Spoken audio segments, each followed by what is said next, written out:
Hi friends, நம்ம சுவாமி விஜய் லுக்காக ஒரு போஸ்ட்டு கொடுத்துருந்தாரு. கண்ணாடி போட்டுக்கின்னு கார் ஓட்டிக்கின்னு போகிற போல். அது பெங்களூர் போயிருக்காரு. ஏன்னா அவரோட படம் ஒன்றும் தமிழில் இல்லை, வேறு லாங்குவேஜில் ரிலீஸ் ஆகுது ஆகஸ்ட் 1 அதுக்கான ப்ரோக்ராம் பெங்களூரில் நடக்குது. அதுக்கு தான் நம்ம சார் சூப்பராக கெத்தாக போயிருக்காரு. வாழ்த்துக்கள். நம்ம விகா ஃபேன்ஸ் எல்லோருமே அவரை வாழ்த்துவோம். மேலே மேலே இன்னும் நிறைய படம் பண்ணணும். இன்றைக்கி எபிசோடில் நம்ம வீக்காவை பார்த்தீங்கன்னா, விஜய் காவேரியை பார்க்குறாரு. இவ ஏதோ பண்ணிட்டு வந்திருக்கிறா, இவ முகமே சரியில்லைன்னு அவரு புரிஞ்சுக்கின்னு அந்த பார்வையிலே தெரியுது.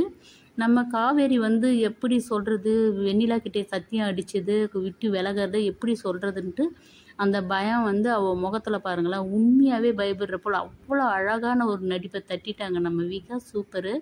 ஆனால் காவேரி விஜயை விட்டு பிரிவாளா, விஜயை விட்டு கொடுத்துட்டு வெண்ணிலா மறுபடியும் கொண்டாடுவாங்களான்னு பார்க்கும்போது தான் பயமாக இருக்குது. அடுத்தது பார்க்கலாம். Bye by.